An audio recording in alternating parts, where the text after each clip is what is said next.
بسم الله والصلاة والسلام عليك يا رسول الله. مرحبا بكم أعزائي المشاهدين. إذا قبل ما نبدأ نرجو منكم دعمنا بإعجاب والتعليق حلو. إذا اليوم نديرو مشوشة الفارينة، تجي خفيفة كالقطن. شوفوا القوام تاعها في الكسرونة.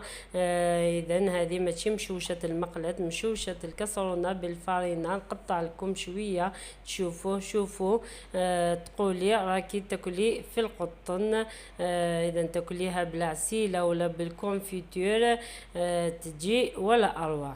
نبداو بطريقه التحضير. اذا في كسرونه نحطو 6 ملاعق تاع الزيت، نحطهم فوق النار حتى يغليو هكذا. اذا ابري في غيسيبيون نديرو 3 ملاعق تاع الفارينه اللي لازم يكونوا مغربلين. نزيدو لهم اذا بعد ما غلات الزيت هذيك نديرو 3 ملاعق تاع الزيت في الفارينه، و3 نخليهم في الكسرونه نديرو فيهم المشوشه تاعنا. ابري نديرو هذه الحركه، لازم نغلفو كاع هذيك الفارينه بالزيت هذيك، ونديرو شويه تاع الملح، نزيدو كيس تاع الخميرة الكيميائية الوزن 10 غرام، ونزيدو اذا هكذا.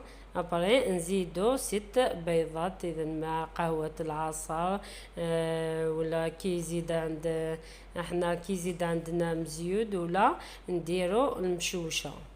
ابري نديرو لها 6 حبات تاع البيض، 3 اذا البيضة الرابعة الخامسة والسادسة. اذا 6 حبات تاع البيض، ولا درتيها في المقلاة ديري 12 حبات تاع البيض.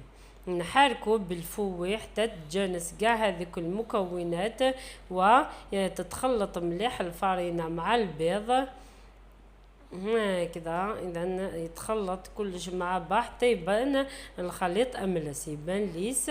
ابري نديرو المشوشه تاعنا في الزيت هذيك اللي غليناه مليح، نديروها اذا ابري نديروها ديريكتومون في النار تطيب. النار لازم تكون قليله بيان سور، لازم هو تغطي ونغطيو الكسرونه تاعنا بالغطايه كذا. وكما قلت لكم نديروا لها الغطاء للكسرونه تاعنا. بعد ما طابت من تحت نديروا هذا، سمحوا لي لصقت لي شويه